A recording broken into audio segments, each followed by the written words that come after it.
করলেন আপনি কি মনে করে কিভাবে আপনি ব্লাডটা দিলেন কি মনে করে? আমি তো ব্লাড এর আগেও 2-3 বার দিয়েছি। তো ব্লাড দেওয়াটা একটা তো মানুষের উপকারে লাগে, সেই জন্যই ব্লাডটা দেওয়া হয়।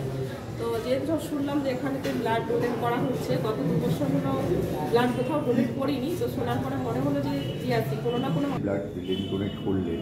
তো আপনি যে আমাদের পশ্চিমবাংলার যেসব বাড়ির মা বোনেরা আছে তাদের কাছে আপনি কী বার্তা দিতে চান? আমি এটাই বলবো যে ভয় পাওয়ার কোনো কিছু নেই।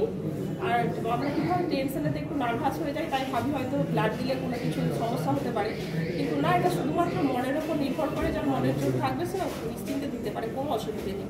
আমাকে দেখছেন আমি 5 মিনিট হলো ব্লাড দিয়েছি, নিজের বাড়ি হেঁটে চলে যাচ্ছি, কোনো সমস্যা হবে না। যাদের মানে শরীর সুস্থ আছে এবং ব্লাড ডোনেট করতে চায় তো করতে পারবে। ম্যাডাম আপনার নাম? আমার নাম সুধা মাইতি।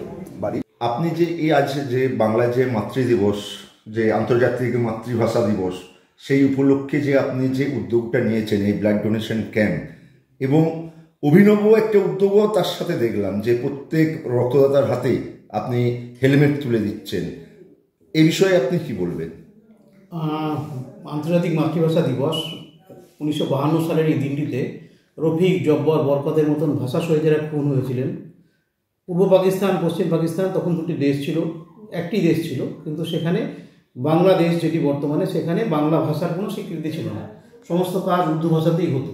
সেই জন্যে বাঙালি ছেলেমেয়েরা, বিশেষ করে যুবক ছেলেমেয়েরা, তারা চেয়েছিল যে না, তাদের যেহেতু মাতৃভাষা বাংলা, বাংলাতেই সমস্ত অফিসের কাজকর্ম হোক, এবং এই লড়াই তাতে অনেক মানুষের জীবন চলে যায়। পরবর্তীকালে পাকিস্তান সরকার বাংলা ভাষাকে দ্বিতীয় ভাষার সম্মান দিয়েছিল, এবং তারও পরে বাংলাদেশ স্বাধীন হয় এবং বাংলা ভাষীদের জন্য একটি নতুন দেশ আমরা পেয়েছিলাম। এই ভাষার জন্য যে প্রাণ দেওয়ার ঘটনাটা বিশ্বে খুবই বিরল। কোনো ভাষার জন্য কোনো জায়গাতে রক্তপাত হয়েছে, মানুষ মারা গেছে, এটা দেখা যায়নি। ইউনেস্কো পরবর্তীতে এই দিনটিকে আন্তর্জাতিক মাতৃভাষা দিবস হিসাবে উদযাপিত করে এই সম্মান দিয়েছে আমাদের এই ভাষাকে। অর্থাৎ আমাদের ভাষার যেদিন স্বীকৃতি এসেছিল সেই দিনটিতে কিন্তু সারা পৃথিবী আজকে তাদের মাতৃভাষা দিবস পালিত করছে। কেউ তারা কথা বলেন হয়তো ইংরেজি ভাষাতে, কেউ চাইনিজ ভাষাতে, কেউ মান্দারিন ভাষাতে, কেউ আবার হিব্রু ভাষাতে, কিন্তু তারা সবাই আজকে মাতৃভাষা দিবস পালিত হচ্ছে সারা বিশ্বজুড়ে। এটা আমাদের গর্বের।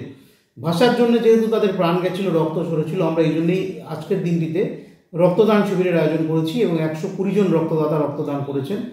প্রত্যেককে আমরা হেলমেট দিয়েছি। এর পেছনে কারণ, এটা কোনো উপহার নয়, এটা সচেতনতামূলক বার্তা। রাস্তাতে লেখা থাকে donate blood on blood donation camp, not on road.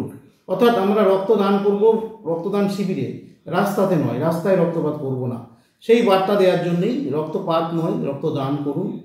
সেই জন্যই আমরা হেলমেটটি দিয়েছি, যেন মানুষ সচেতন হয়। বাইক আরোহীরা হেলমেট ব্যবহার করে, আমরা অনেকেই দেখেছি হেলমেট ব্যবহার না করতে, ফাইন দিচ্ছেন, তবুও তারা হেলমেট ব্যবহার করছেন না। সেই কারণেই যাতে সহজেই হেলমেটটা মানুষের কাছে সহজলভ্য হয়, সেই জন্য আমরা হেলমেটটা দিয়েছি। এটা কোনো উপহার নয়, এটা হচ্ছে আমাদের সচেতনতামূলক বার্তা।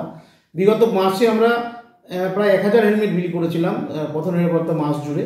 তারই অঙ্গ হিসেবে আমরা এটাও আজকে সেভ ড্রাইভ সেভ লাইফের ক্যাম্পেইন হিসেবে অংশগ্রহণ করতে বললাম। এবং আমি অনুরোধ করব, অনেকেই রক্তদান শিবির করেন, আপনারা হেলমেটটা উপহার দিন, তাহলে কিন্তু অন্তত পথের নিরাপত্তার দিক থেকে আমরা অনেকটা ভালো জায়গায় থাকতে পারবো। অনেকেই ব্যবহার করবেন হেলমেট, এটা একটা সচেতন বার্তাও হবে। আমরা গাছ দিই রক্তদান শিবিরে, এটা নতুন প্রচলন, হেলমেট দেওয়াটা আপনারা চালু করুন, দেখবেন সমাজে অ্যাক্সিডেন্ট কমে যাবে, রক্তপাত অনেক কমে যাবে। এই যে ধরুন আজকে 120 জন রক্ত দান করলেন, এবং আমাদের ঘাটাল সাব ডিভিশনে আপনারই উদ্যোগে মানে অনেকবারই রক্তদান শিবির হলো, এবং আপনি সেটা নিজের ইচ্ছাতে এবং আপনি নিজে উদ্যোগ নিয়ে এটা করেছিলেন। কিন্তু স্যার অনেক সময় দেখা যাচ্ছে যে এই ব্লাডের আকাল দেখা দিচ্ছে। হ্যাঁ, আকাল দেখা দেওয়া স্বাভাবিক, কারণ প্রতিদিন আমি আমার হিসাবে দেখেছি ঘাটালে গড়ে 30 থেকে 40 ইউনিট রক্ত লাগে, কিন্তু প্রতিদিন ক্যাম্পে এত রক্ত আসে না। যেমন গতকাল যে ক্যাম্পটা হয়েছিল ওখানে মাত্র 17টি রক্ত হয়েছিল। অনেক সংগঠন আছে ক্যাম্প করেন, কিন্তু উল্লেখযোগ্য সংখ্যায় রক্ত সংগ্রহের দিকে নজর দেন না। তো ক্যাম্পটা করলেই তো তাদের পারপাস সার্ভ হয়ে যাচ্ছে যে একটি ক্যাম্প আমি করেছি, কিন্তু ক্যাম্প করলেই শুধু হবে না, রক্ত সংগ্রহের দিকে নজর রাখতে হবে। সামনে আমাদের মার্চ মাসে আমার হিসাবে যেটা আছে, এখনও প্রায় 20 দিন রক্তদান শিবির নেই। তো সেটা তমলুকে আছে বা সেটা বাঁকুড়ায় আছে, এখান থেকে গেলে তাকে দিতে হবে, তবে ঘোরানো যাবে না। এটা সার্বজনীন হয়ে যায়। সার্বজনীন রক্ত জিনিসটা ব্লাড ব্যাঙ্কে যখন চলে গেল, এবং সেটা সবাই দেখতে পাচ্ছে পোর্টালে যে এত রক্ত এখানে আছে। এই কারণেই ক্রাইসিসটা হয়, মূলত গরমকালে হয়। তো আমি সবাইকে বলবো যে আপনারা গরমকালেও ক্যাম্প করুন, শুধু শীতকালে নয়, গরমকালে ক্যাম্প করুন। যদি সমস্যা হয়, গরমকালে ক্যাম্প করতে গেলে একটা এসি এনভায়রনমেন্ট হলে ভালো হয়, খুব গরমের মধ্যে মানুষের তখন অসুবিধা হয়। তো আমার অফিসের মিটিং হল, আমি সবার জন্য দিতে রাখি যদি কেউ ক্যাম্প করতে চান।